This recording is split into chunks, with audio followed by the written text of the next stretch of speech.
अबू भाई और वासंती बहन के દીકરી हैं हैं ના ના એમની ડોટર આવ્યા ને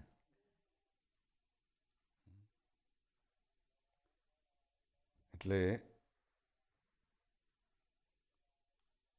નિશાબેન ને નિશાબેન અને તુષારભાઈ હાજી અમારા તુષારભાઈ એક બીજા બી છે અને એ બી એમના ઘરે એમનું નામ નિશાબેન જ છે એટલે અમારા બીજા નિશાબેન ને તુષારભાઈ એ અહીંયા આગળ એટર્ની છે લોયર છે તુષારભાઈ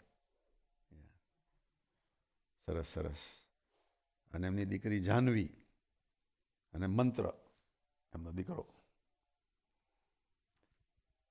ઘણા ટાઈમથી બાબુભાઈ એપ્લાય કરેલું ને હે તમારા દીકરાએ કરેલો હા હા હા રાઈટ રાઈટ રાઈટ અને ભાઈએ બેનને ઇન્વાઇટ કર્યા તો બેનને કેટલા વર્ષ 12 વર્ષ જેવું થઈ 13 વર્ષ થયા એનો અને અહીં આવવાનું ગોઠવાયું અમે બી અમારા બેનને સ્પોન્સર કરેલા મોટી બેનને તમારે કેટલા વર્ષે થયેલું 4-5 વર્ષે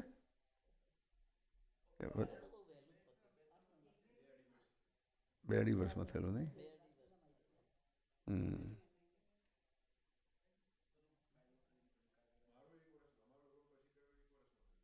અચ્છા તે વખતે 2 કે 3 વર્ષમાં થતું હતું અત્યારે 13 વર્ષ થયા અને અમે નડિયાદ જ્યારે ગયેલા ત્યારે અમારા નિશાબેન હતા અને 2 દીકરા દીકરી હતા એનો અમારી જાહ્નવીને મંત્ર અને વાસંતીબેનની સાથે અમે સરસ ત્યાં સત્સંગ કર્યો હતો પછી એમના બીજા દીકરી બી વડોદરા રહેતા હતા એ બી ત્યાં આવેલા એમના હસબન્ડ બી આવેલા કારેલી બ્રાગ પાસે રહે છે ને રાઈટ અમે પછી મળવા બી ગયા હતા ને પેલો એક્સિડન્ટ થયો પછી ગયા હતા ત્યાં અમારા વાસંતીબેન સત્સંગની અંદર કેટલાય વર્ષોથી સેવામાં જોડાયેલા છે પહેલી શરૂઆત અમારા ઇન્દિરાબેનને ત્યાં તમે હતા નહીં 2003માં અમારા ઇન્દિરાબેન હતા એમને ત્યાં પેલા MAFSથી ત્યાં જોબ કરતા હતા ને એમાંથી ધીરે ધીરે ધીરે સત્સંગમાં જોડાયા અને પછીથી એમને સિટીઝન થવું હતું અને ઇંગ્લિશ તો ફાવે નહીં અમારા મોટી બહેનની બી એવું હતું ઇંગ્લિશ વગર પહેલી વખતે તો પેલા એ નપાસ કર્યા નહીં પછી અમારા સપનભાઈ મને કહે કે હવે શું કરશો તમે કંઈક પ્રાર્થના કરો તો થાય કે મેં કહું ભાઈ એમનું ઇંગ્લિશ તો પાકું થાય એ તો બહુ ટાઈમ લાગશે એનો વાસંતીબેનને ઇંગ્લિશ પાકું કરાવવામાં કેટલો બધો ટાઈમ જાય નહીં શું કહેવું છે તુષારભાઈ એટલે બીજો રસ્તો શું રહ્યો કે પેલો ઓફિસર છે એની અંદર ભગવાન કંઈક વસે અને એમને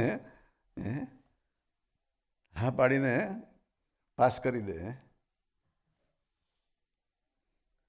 અને બીજી વખત પછી બધાએ સરસ ધૂન કરીને પછી ઇન્ટરવ્યૂ આપવા ગયા અને કોણ લઈ ગયું હતું તમને ઇન્ટરવ્યૂ આપવા માટે આપણે લકુલેશ ભાવનાબેનનો લકુલેશ લઈ ગયો હતો અને બહાર નીકળ્યા ને પાસ થઈ ગયાના સમાચાર આવ્યા ચાલો સરસ જો ભગવાને આપણી રક્ષા કરી આપણે ભગવાનના થઈને જીવીએ તો ભગવાન આપણી રક્ષા કરે ગમે તેવા કઠણ પ્રસંગો હોય એમાંથી પણ આપણે ઉગરી જઈએ એટલે ભગવાનનો આશરો છે બહુ મોટી વાત છે કોઈને કંઈકનો તો આશરો હોય છે જ એનો કોઈકને કંઈકની કંઈક જગ્યાએ તો લગન લાગેલી હોય છે જ પણ ભગવાનની અંદર લગન લગાડવી भगवान के अंदर हमारा फोकस हो जाए, भगवान के अंदर लगन लग जाए, वो सबसे बड़ी बात है। नहीं तो कोई न कोई चीज़ में हमारा फोकस तो रहता ही है, हमारी अटेंशन तो रहता ही है। अभी जब धुन हो रही थी तो मैं एक बात सोच रहा था कि ये हमारे किरण बेन संकल्प करवाते हैं ना कि एक आध्यात्मिक और एक व्यवहारिक संकल्प है। तो मैं सोच रहा था कि सबसे अच्छा, सबसे इम्पोर्टेंट व्यवहारिक संकल्प क्या हो सकता है। सबसे मोर इम्पोर्टेंट व्यवहारिक संकल्प क्या हो सकता है। आध्यात्मिक संकल्प तो हम जानते हैं, ब्रह्मरूप बनना है, वो हमारा आध्यात्मिक संकल्प है। मगर व्यवहारिक संकल्प क्या हो सकता है।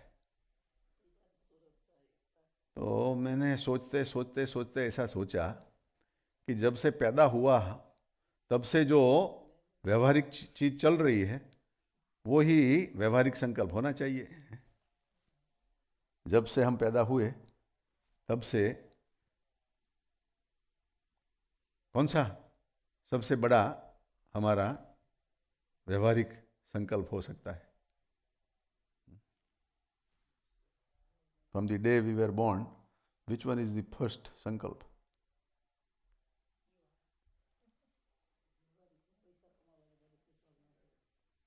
પણ એક દિવસનું છોકરું હોય અને પૈસા કમાવાની કઈ ભાવના જાગે? એક મિનિટનું છોકરું હોય અને પૈસા કમાવાની કઈ ભાવના જાગે? હે? ફૂડ, ફૂડ, હે?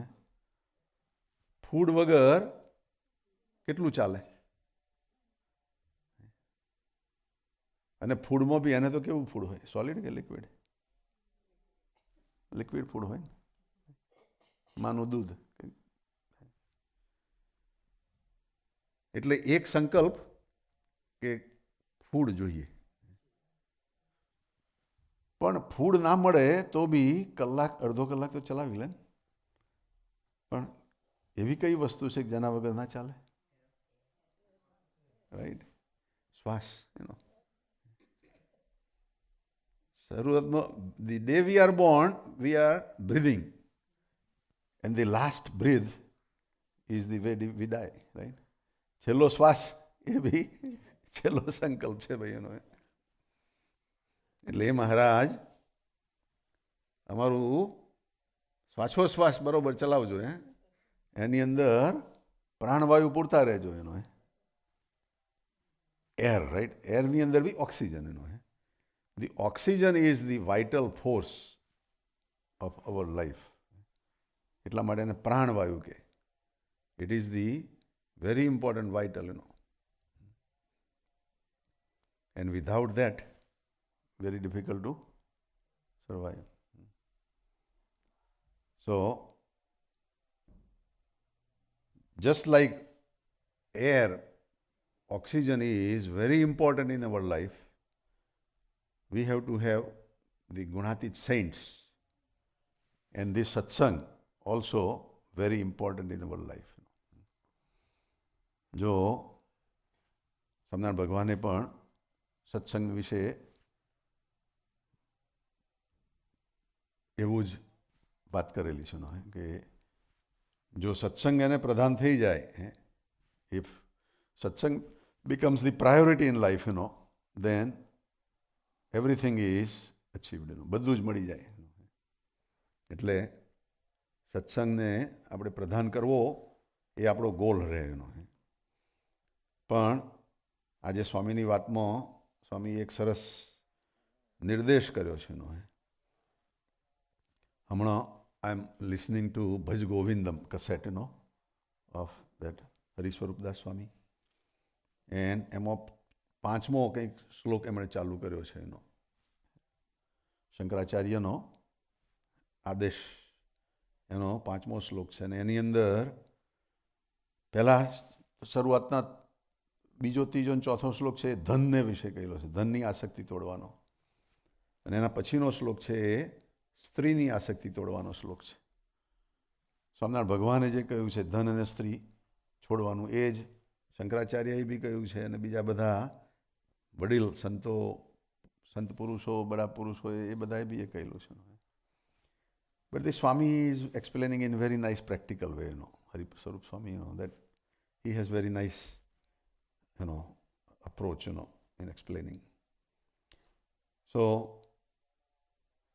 what he was saying, Hari Swarup Das Swami, that according to Shankaracharya, that lot of scriptures are saying that woman is a problem in our life. But he says that there are some people, they would argue oppositely, and they would say that if woman is a problem in your life, then what about your mother? Because of your mother you are here.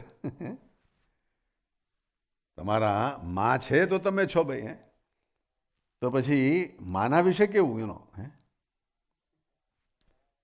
So, that Hari Swarup Swami has said very nicely, that there are different level of thinking, One level of thinking is Matru Shakti, mother, feeling, The other level of thinking is the sister or daughter's feeling, And the third level of thinking is the divine level, Divya Shakti, The Shakti is also in a female form, So, you can look as mother or as sister or daughter, then you don't have the negative feelings, You don't have the lustful feeling, But this is mentioned to those who are in a wrong way attached to a lustful thinking, For that it is said, that be careful. Woman is this problem, And then he gave a very nice story, that in one mandir there was one Swamiji, and he had some disciples. એમને બધા શિષ્યો હતા. So, એક મંદિરમાં સ્વામીજી હતા અને એમને શિષ્યો હતા. એમાંના એક શિષ્ય હતા, એને મંદિરમાં દર્શન કરવા આવે, સેવા કરવા આવે, તો ऐसे एक यंग बहन थे, उनके साथ बुरी नज़र लग गई. This disciple was, having some bad thought about that woman, So, he let it go for a few days, But then he wanted to, give him some introspective thought and views. So, he approached that young woman, એણે પેલી બહેન હતા, એ બહેનને મળીને એક વાત કરી કે તમે મને સહકાર આપશો, ટેકો આપશો? તો કે હા સ્વામી, તમે કહો એમાં તો હું ટેકો આપું જ ને. કે તો કે હું આ તમને એક દવાની ગોળી આપું છું ને, એ તમે ખાજો એટલે તમને ઝાડાને ઉલટી થઈ જશે. કે આ દવાની ગોળીથી તમને ઝાડાને ઉલટી થઈ જશે અને 3-4 દિવસ સુધી તમારા ચાલશે એનું. અને જે તમને ઉલટી થાય એને એક ડોલમાં ભરી રાખજો અને ઝાડો પેશાબ કરો એ બી બીજી ડોલના બાલ્ટીમાં ભરી રાખજો. એને ફેંકી નહીં દેતા. કે એવું 3-4 દિવસ ચાલ્યું. હવે પેલો ચેલો હતો એ બી દરરોજ જોયા કરે કે આ કેમ દેખાતા નથી પેલા. એટલે 2-3 દિવસ ઊંચા નીચા થયા. પછી એમના કોઈક સગા આવ્યા, એની હાજરીમાં પેલો ચેલો હતો, એની હાજરીમાં જ પેલા સંતે, ગુરુએ પેલા સગાને પૂછ્યું કે પેલા બેન દેખાતા નથી, શું થયું? અરે બાપજી, એમની તો તબિયત બગડી ગઈ છે, ઝાડાને ઉલટી થઈ ગયા છે. ઓ એવું છે? ચાલો ભગવાનને પ્રાર્થના કરીએ એમને સારું થાય. હો એટલે પેલા ચેલાને બી લાગ્યું કે આ કારણથી નથી દેખાતા. પછી બધે સત્સંગને બધું પત્યું. પછી ગુરુ કહે છે ચાલો આપણે આજે પધરામણીએ જઈએ. પધરામણીએ પેલા ચેલાને બી લીધા સાથે અને ગામમાં એક બે જગ્યાએ પધરામણી કરીને પછી પેલા બેનને ઘરે આવ્યા. તો પેલા તો ખાટલા વશ, વારનું ઠેકાણું નહીં, આંખો ઉડી ઉતરી ગયેલી, મોઢા ઉપર બી એનો તેજ નહીં અને અશક્ત પથારી વશ એનો. એટલે પેલા ગુરુએ જઈને એમને આશીર્વાદ આપ્યા કે ભગવાન તમને સારા કરે, પણ તમે જે રૂપાળા હતા એ બધું ક્યાં ગયું કે છે? તમે તો સરસ રૂપાળા થઈને આવતા હતા કે. એટલે એમણે સમજાવી રાખેલું કે એવું કૌતર કહેવાનું પેલા ડબ્બામાં ભર્યું છે કે.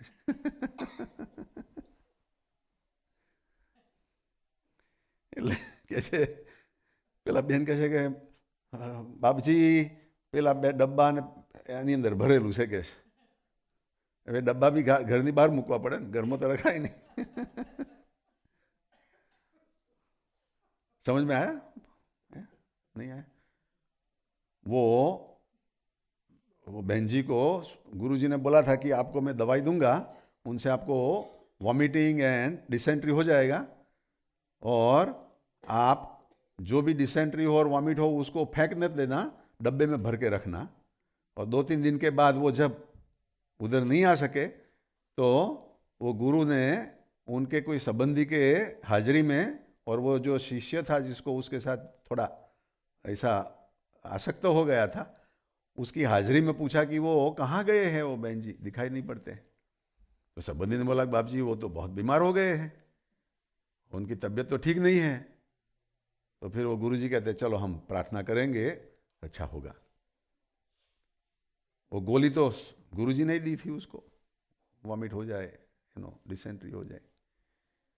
फिर वो गुरुजी सब सत्संग के बाद दोपहर को गांव में पधरामणी के लिए ले गए और वो चेले को ले गए और 2-3 जगह पधरामणी करके फिर वो चेले के घर पे, वो बहन जी के घर पे वो आए. तो बहन जी तो बेचारे एकदम नहाए धोए भी नहीं थे 3-4 दिन से, सब बाल भी बिखर गए थे, सब आंखें भी उड़ी उतरी गई थी और सब चेहरा भी एकदम डाउन हो गया था और अशक्त थे और पथारी में सो रहे थे. और उधर भी गंध तो आती होगी ना, वॉमिट करते हैं तो कुछ. तो गुरुजी ने उधर जाकर वो बहन जी को आशीर्वाद दिया कि भगवान को प्रार्थना करते हैं अच्छा हो जाए. फिर पूछा कि आप जब सत्संग में आते थे तो बहुत अच्छे दिखाई दे पड़ते थे, तो ये सब गया कहाँ? तो बोलती हैं कि वो डब्बे में भरा है, बाहर वो 2 डब्बा है उसमें भरा है. तो फिर वो चेले को लेकर उधर गुरु ले गए और डब्बा खोल के बोला कि इसके अंदर थोड़ा मुंह डालो. तो वो तो एकदम आंखें मिच गया इन्होंने. अरे भाई यही तो था जिसके पीछे आप पागल थे, ये तो था, इसको रखो.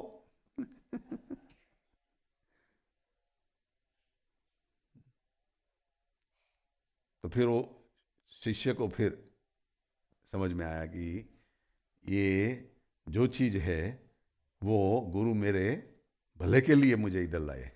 कि मैं तो गुरु से चिपक चिपक के कर रहा था, मगर गुरु को पता चल गया और गुरु ने तो मेरे लिए ऐसा प्रसंग खड़ा कर दिया. तो कहने का मतलब ये है कि जो हमारा गोल है वो गोल कभी कभी ऐसी वासना से, ऐसी प्रकृति और स्वभाव से और ऐसे प्रसंग से डाइवर्ट हो जाता है. और स्वामीनारायण भगवान को वड़ताल में एक पाटीदार आए थे. वो पाटीदार स्वामीनारायण भगवान के पास बैठे और वो पाटीदार ने भगवान को सवाल पूछा कि जीव मात्र का मन कहाँ रहता है? जो भी जीव मात्र है, जंतु मात्र, पंखी, पशु, मनुष्य, सब, उसका मन कहाँ रहता है? तो उसका उत्तर भगवान ने किया कि स्त्री का पुरुष के अंग में और पुरुष का स्त्री के अंग में रहता है। ये भगवान ने वो पाटीदार को समझ दिया कि किसी का भगवान के अंदर रहता कम है, इसलिए वो विषय किसी से भी छूट सकता नहीं है, वो विषय कोई भी छोड़ नहीं सकता है। और ये तो महाराज ने ही ऐसा निष्कामी वर्तमान चालू करवाया है। स्वामीनारायण भगवान ने ये पृथ्वी पर आकर निष्कामी वर्तमान का पांव पक्का किया है। और हम भी जानते हैं, स्वामीनारायण भगवान की उम्र 10 साल की थी तब उनके बड़े भाई उनकी शादी करवाने के लिए कोई ऐसी कुटुंब को बुलाए थे, किसी कुटुंब को बुलाया था उधर अयोध्या में, और भगवान को बोला कि आपकी शादी के लिए हमें ऐसा अरेंज किया है। भगवान के माता और पिता तो देह छोड़ गए थे, तब बड़ा भाई ही उसकी जवाबदारी वाले थे, राम प्रताप भाई। तो भगवान ने राम प्रताप भाई को बोला कि मैं इसके लिए नहीं आया हूं, मैं तो अनेक जीवों का कल्याण के लिए आया हूं और मुझे इसमें इंटरेस्ट है नहीं। तो राम प्रताप भाई ने बोला कि इतने दूर से ये लोग आए हैं और तुम मना करोगे तो उनको कितना बुरा लगेगा, है? कोई बाहर गांव से आए हैं अपनी बेटी की ऑफर लेकर। तब भगवान ने सोच लिया कि अब टाइम हो गया है हमारा, तो वो निकल गए फिर रात को। और कितना कठिन तप किया इन्होंने। भगवान को तो तप करने की जरूरत नहीं थी, मगर हमें एक आदेश देने के लिए कि डिसिप्लिन के लिए, जैसे हम कॉलेज में 16 साल तक पढ़ाई करते करते कॉलेज में ग्रेजुएट होते, राइट, तब डिग्री मिलती है, और डिग्री मिलती है उसके बाद हमारा कैरियर भी अच्छा हो जाता है। तो वैसे ये भी डिसिप्लिन के बिना हम सत्संग में भी, आध्यात्मिकता में भी इतना स्ट्रांग, स्टेडी नहीं रह सकते। तो इसलिए हमें ऐसी डिसिप्लिन भी जरूरी है। और जब भगवान हिंदुस्तान विचरण करने के लिए निकले तो जहाँ गए वहाँ ये तो इतने तेजस्वी, इतने हैंडसम, और भगवान, तो जो जो राजाओं को मिलते थे वो राजाओं भी अपनी बेटियों के साथ, भगवान के साथ शादी करने का ही जोड़ रखते थे। और भगवान हंस कर कहते थे कि भाई, मैं तो ये लेने, ये काम के लिए नहीं आया हूँ, मैं तो भगवान का संबंध करवाने के लिए आया हूँ। और जब घूमते घूमते भगवान रामानंद स्वामी के आश्रम में आए, मुक्तानंद स्वामी थे उधर, और उधर पाड़ोसी जो देवता देता था, वो दीवार के अंदर थोड़ा सा होल रखा था देवता देने के लिए। तो भगवान ने वो देखा तो मुक्तानंद स्वामी को बोला कि ये धर्म के अंदर होल है, इतना भी होना नहीं चाहिए, क्योंकि देवता लेने देने में किसी का हाथ छू जाए वो बाई मानस का, तो भी संकल्प की शुरुआत हो जाएगी। और वो कहते थे कि वो हमको देवता देते हैं, कभी खाना भी कोई देते करते हैं, तो ऐसा फिर व्यवहार चलता है। तो भगवान ने बोला ये ठीक नहीं है, साधु के लिए ठीक नहीं है, और भगवान ने वो भी बंद करवाया है। और इतना ही नहीं, मगर भगवान ने सारी जिंदगी तक ऐसा कोई निष्कामी वर्तमान में फर्क आवे ऐसा वर्तन नहीं किया। उसके पहले के अवतारों के अंदर अवतार ज़्यादातर गृहस्थ अवतार थे। रामचंद्र भगवान भी गृहस्थी थे, कृष्ण भगवान भी गृहस्थी थे, और बाकी के जो साधु अवतार के अंदर भी जो साधु शादीशुदा थे, जैसे वशिष्ठ ऋषि हो या और भी ऋषि मुनि, तो वो भी गृहस्थी थे, और बाकी के जो साधु थे उसके अंदर जो ब्रह्मचारी थे वो ऐसे निष्कामी थे। मगर तुलसीदास का भी जीवन का जो प्रसंग है, उसमें भी तुलसीदास भी जब शादीशुदा थे तब वो भी भगवान के अंदर नहीं जुड़ सके थे। उसमें तुलसीदास का जो जन्म हुआ था ना, वो जन्म वो समय पर हुआ था कि ये समय पर, और उसका 9 महीने पर नहीं हुआ था, उसको 10.5 महीने के बाद उसका जन्म हुआ था। 10.5 महीने लग गए थे, उसके बाद उसका जन्म हुआ था। और जब जन्म हुआ तो उसके पिताजी जो थे वो एस्ट्रोलॉजर थे, तो उन्होंने वो देखा तो सोचने लगे कि भाई ये मुहूर्त में जो जन्मा है वो तो बहुत ट्रबल मेकर मुहूर्त है, वो सबको दुखी करेगा, ऐसा उसका जन्म का मुहूर्त दिखता है। तो उसके पिता ने उनके जो घर में काम करने वाली नौकरानी थी उसको ये दिकरा देकर बोला कि तुम अपने गांव चले जाओ, इतना पैसा भी देता हूँ, ये देता हूँ, मगर अब अपने गांव चले जाओ। तो उनकी जो वाइफ थी उसने जब सुना कि मेरा दिकरा तो है नहीं, कोई ले गया है, तो वो ही दुख में वो मर गई। तो उसके फादर ने ये सोचा कि ये दिकरे ने अपनी मां को पहले मार दिया जन्म होते ही और फिर थोड़े दिनों के बाद वो भी मर गया, उसका फादर भी, तुलसीदास का। और जो बाई थी उसके वहां वो दिकरा करीब 5 साल का बड़ा हुआ। उस टाइम पे सबको पता चल गया था कि ये दिकरा ट्रबलसम है, बैड न्यूज है तो 5 साल का हुआ तो उसकी नौकरानी भी मर गई।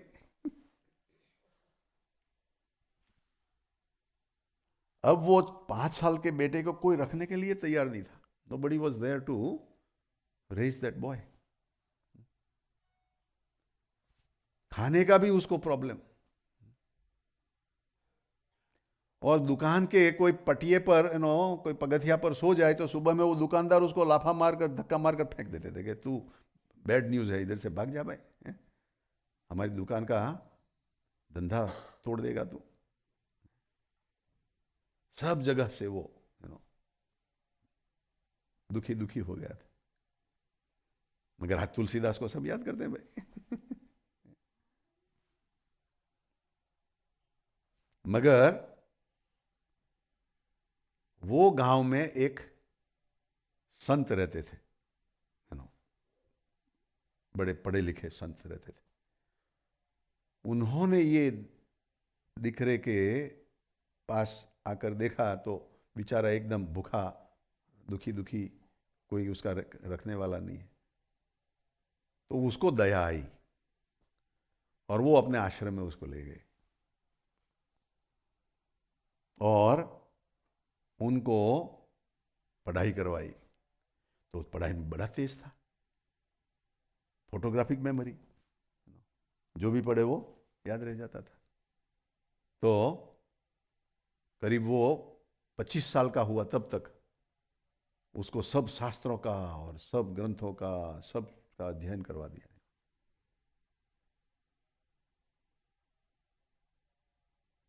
और फिर उनके गुरु का देहांत हो गया। तो वो लड़के ने सोचा कि मैं मेरे माँ बाप जिन्होंने मुझे छोड़ दिया है वो गांव में जाकर उनको मिलूं और उनसे मेरी कुछ विनती करूं। तो अपने गांव में वो आया तो पता चला कि भाई माँ और बाप तो कभी के मर गए थे। वो गांव में पता नहीं था कि ऐसा हुआ है और ऐसा उसका बारे में पीपल ने नेगेटिव सोचा है। और अब तो ये पढ़ा लिखा और बड़ा तेजस्वी था। तो उसने अपने माँ बाप के श्राद्ध के निमित्त उधर भागवत की और रामायण की और गीता की सब पारायण शुरू करी। वो पारायण उधर करता था और रामायण में तो बहुत अच्छी तरह से रामायण की पढ़ाई करता था, वो करवाता था। तो उधर सब लोग जो आते थे उसमें एक कुटुंब वाला जिसको एक अपनी लड़की थी, वो उम्र वाली हुई थी और ये भी 25 साल का, तो वो कुटुंब ने सोचा कि इसके साथ उसकी शादी करवा दे। और ब्राह्मण कुटुंब वाला था कोई, तो उन लोगों ने तुलसीदास को बोला कि हम आपको हमारी लड़की की शायद शादी करवाना चाहते हैं। तो तुलसीदास ने बोला, भाई मैं तो ये भगवान का भजन के लिए जीता हूँ, मुझे कोई ऐसा संकल्प है नहीं, मुझे कोई शादी करने की इच्छा है नहीं। तो उन लोगों ने तुलसीदास को बोला कि नहीं, हमारी आपके साथ हमारी बेटी की शादी करवाने की बहुत तीव्र इच्छा है और जो आप ना बोलोगे तो हम खाना पीना बंद कर देंगे, हम उपवास शुरू कर देंगे। तो 3 दिन तक उन लोगों ने उपवास किया। अब वो तुलसीदास क्या करे बेचारे फंस गए। तो वो बोलता है, चलो भाई आप मर जाओ, वो मुझे पसंद नहीं है, मुझे इच्छा नहीं है, मगर मैं शादी की बात स्वीकार करता हूँ। और शादी की बात स्वीकार करके वो कहीं दूसरे गांव चले गए और उधर सत्संग करवाते थे और ये भी शादीशुदा थे। मगर अब तुलसीदास का उन लड़की के साथ इतना अटैचमेंट हो गया, क्योंकि जो तीव्रता है, जहां भी जाओ वो तीव्रता चढ़ जाएगी। भगवान में जितनी तीव्रता है उतनी ही जगत में भी लग सकती है। तो वो अपनी वाइफ को एक दिन भी अपने मायके पर भेज नहीं सकते थे, भेजने नहीं देते थे तुलसीदास, इतने लट्टू हो गए थे। और 4-5 साल तक ऐसा चला। फिर एक दिन उनका भाई वो गांव में आया और तुलसीदास कहीं गांव में बाहर गए थे और वो भाई को देखा और भाई बोलता है कि मैं वापस घर जा रहा हूं। तो उसने बोला, चलो मैं भी आती हूं एक दिन के लिए और दूसरे दिन वापस आ जाऊंगी। ऐसा कहकर वो अपने भाई के साथ चली गई और पड़ोसी को बोल के रखा कि भाई तुलसीदास आए तो बोलना कि मैं मायके में गई हूं। और जब तुलसीदास आए, शाम हो गई थी और घर में कोई नहीं, तो जोर से चिल्लाने लगा कि भाई कहीं बाहर गई हो। तो पड़ोसी ने बोला, भाई चिल्लाओ मत, वो मुझे कहकर गई है, उनके भाई आए थे और उसके मायके में गई है और कल वापस आने वाली है। तो उसको वो भी नहीं रहा गया। तो अंधेरी रात में बारिश में चल के नदी क्रॉस करके अपनी वाइफ के वहां पहुंच गया रात को 12 बजे। और वो वाइफ भी जाग रही थी, वो सोच रही थी कि वो आने वाला ही है वो मेरे बिना 1 घंटा 2 घंटा भी नहीं रह सकता है, तो कैसे रहेगा। और जब दरवाजा खखड़ाया तो उसने खोला, मगर उस टाइम पे उसने जो उसको समझदारी दी कि जैसे शास्त्र समझदारी देते हैं कि स्त्री है वो नरक का ढगला है और ये है वो है, वो तो शास्त्र कहते हैं। मगर ये स्त्री ने अपने आप बोला है कि अस्थि चर्ममय देहमम, मेरा जो देह है वो अस्थि और चमड़े का है, उसके अंदर तो सब कुछ गंदगी ही भरी है। वो स्त्री बोलती है अस्थि चर्ममय देहमम तामे इतनी प्रीत, उसमें आपको इतनी प्रीत है, तो आप जब रामायण पढ़ते हैं तो पढ़ाते हो, ये भागवत पढ़ाते हो, उतनी जो श्री राम में हौतन न भवभीत, जो इतनी रामचंद्र भगवान के अंदर करोगे तो ये भव की भीत चली जाएगी। और वो टाइम पे है धड़ाका हुआ, जैसे काका जी बोलता है ना, धड़ाका होगा, आध्यात्मिक धड़ाका वो आध्यात्मिक धड़ाका हो गया उसको। और टर्न अराउंड एंड रैन। मगर जो रास्ते पे जा रहा था वो घर का रास्ता नहीं था, जंगल का रास्ता था। उसकी वाइफ भी एकदम चक्कर खा गई कि मैंने क्या बोल दिया क्या हो गया, अब तो ये भाग रहा है। तो उसके पीछे वो भागने लगी और कहने लगी रुको रुको, मगर वो नहीं रुका और चला गया, वो चला गया। और देखो आज भगवान के अंदर इतनी प्रीत, रामचंद्र भगवान के बारे में कितना लिखा है। तुलसी जाके मुखन से, फिर भूले निकसे राम, भूल से जानबूझकर करे तो क्या बात है, मगर भूले निकसे राम तो बोलता है ताके पक्की पहनिया मेरे तन पूछा। रामचंद्र भगवान का कितना आशिक हो गया है। रामचंद्र भगवान के बारे में क्या क्या लिखा उसने। आज भी वो रामायण सारी दुनिया पढ़ती है।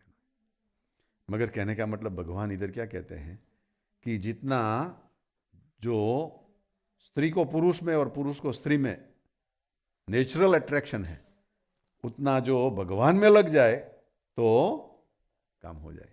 और वो करने के लिए निष्कामी वर्तमान बहुत मदद रूप है। निष्कामी वर्तमान है, वो गोल नहीं है, गोल भगवान है। निष्कामी वर्तमान है, वो थाली है। अकेली थाली होगी तो आप खाना खाओगे, खाली थाली। मगर वो थाली के अंदर रोटली शाक सब आएगा, वो खाओगे तो भूख जाएगी। ऐसे एक पात्रता है, हमारी एक कैपेसिटी है। वो जब होगी तो नेचुरली भगवान की भक्ति में विघ्न कम आएंगे। तो भगवान ने इधर बोला कि जीव मात्र का मन पुरुष के गुह्य अंग में और पुरुष का स्त्री के गुह्य अंग में रहता है। और ये तो महाराज ने ऐसा निष्कामी वर्तमान चालू करवाया। और यहाँ जूनागढ़ में नागर आते हैं। अब गुणातीतानंद स्वामी जूनागढ़ की बात करते हैं। नागर लोग, वो तो कृष्ण भगवान के आशिक, और वो स्वामीनारायण का तो नया तूत। वो बोलते हैं कि ये क्या है, वो तो उसमें कुछ ना कुछ होल देखने के लिए ही आते हैं कि कोई होल हो तो उसको उड़ा देवे मगर इसमें तो कोई परफेक्ट गुणातीतानंद स्वामी जैसे साधु है। तो बोलते हैं कि वो नागर लोग कहते हैं कि आपके वर्तमान ने जो आप जीते हो, वर्तमान भी क्या है, पात्रता है, वो भी थाली है। आपके वर्तमान ने तो हमारा कालजा काट दिया है। તમારા વર્તમાને તો અમારું કાળજું કાપી નાખ્યું છે। આવું વર્તમાન અમારા વૈષ્ણવો બી નથી પાડતા। વૈષ્ણવોને પણ બધા અંદર પ્રોબ્લેમો છે, પણ તમારે ત્યાં મંદિરમાં તો એકદમ ચોખ્ખું વર્તમાન છે। શું વર્તમાન? तो स्वामी कहते हैं ये विषय तो बहुत बड़वान है, क्योंकि वो बहुत नेचुरल है। और वो उसके ऊपर बात करी कि एक गांव में एक मुसलमान भाई भाई के रहते थे और उसको एक दूसरे को साधा हुआ। मुसलमान था और दूसरी को एक बाई थी, उसके साथ कनेक्शन हुआ। तो मुसलमान अपना काम छोड़कर वो बाई के पास चला जाता था और बुरा व्यवहार करता था। ऐसा बहुत चला। फिर वो बाई को टूटिया आया, कॉलेरा, और वो मर गई, देह छोड़ दिया। वो बात का पता वो मुसलमान को चला तो वो एकदम दुखी हो गया और वो बाई को तो कब्र में डांट दिया था। तो उधर जाकर कब्र खोदी और वो बाई के साथ संग किया, मरी हुई बाई के साथ। तो वो मुर्दा के साथ संग किया, और इसलिए साधु का संग से ही इतना शुद्ध रह सकते हैं। गुणातीतानंद स्वामी ने फिर ये एसेंस बताया कि शुद्ध रहना है तो ऐसा संग अच्छा चाहिए, साधु का संग होगा तो ही बच जाएंगे, और उसके बाद की जो बात है ना, वो उसके कनेक्शन की बात है, कंटिन्यूएशन की बात है। और मैं थोड़ी पढ़ लेता हूँ, उसके बारे में बात फिर करेंगे, कि महाराज ने शालिग्राम पूजने के लिए दिया सब संतों को। तब ब्रह्मानंद स्वामी ने बोला कि ये क्यों पूजवाते हो शालिग्राम, ये तो पत्थर है। तो महाराज कहे ये शालिग्राम है वो विष्णु भगवान है, अब सबका भरण पोषण करता है। तो ब्रह्मानंद स्वामी ने बोला कि हम भी कर सकते हैं। तो महाराज ने बोला चलो आज हम विष्णु को वैकेशन देते हैं, छुट्टी देते हैं, और आप करो भरण पोषण करो। तो वो ध्यान में चले गए ब्रह्मानंद स्वामी, और सारे ब्रह्मांड के जीव को अन्न वस्त्र, जो भगवान की बेसिक नेसेसिटी, वो दिया। तो ओला जो मुसलमान था जिसने ये बुराई किया था, उसको नहीं दिया, क्योंकि वो बहुत पापी। फिर दूसरा दिन हुआ तो भगवान ने समाधि में से उठाया ब्रह्मानंद स्वामी को, और फिर बोला कि सबको ऐसा दिया। तो बोलता है हाँ सबको अन्न वस्त्र दिया। तो फिर भगवान कहते हैं वो मुसलमान को क्यों नहीं दिया, भगवान तो अंतर्यामी। तो ब्रह्मानंद स्वामी के वो तो बड़ा पापी है, उसको तो दिया ही नहीं जा सके। तो फिर भगवान कहते लाओ आपका खुदा, विष्णु भगवान अच्छा करते हैं। वो समदृष्टि वाले हैं, पापी हो पुंसाली हो सबको खाना तो देते ही। और इसलिए जो हमने पूजा आपको दी है वो पूजा करो। और फिर उसके बाद जो सत्संगी जीवन का एक श्लोक है वो भगवान ने बोला, दृष्टा स्पृष्टा नता वा कृत परिचरणा भोजिता पूजिता वा सद्य पुंसाम मघौगम बहुजनि जनितम घ्नन्ति ये वै समूलम प्रोक्ता कृष्णेन ये वा निज हृदय समा यत्पदे तीर्थ जातम तेषां मातः प्रसंगात् किमहिमनुसतम दुर्लभम स्यान् मुमुक्षो। So the meaning is that the association of such a saint can liberate us to the highest level. सच्चिदानंद स्वामी महाराज की जय जय जय। अरे आ गया।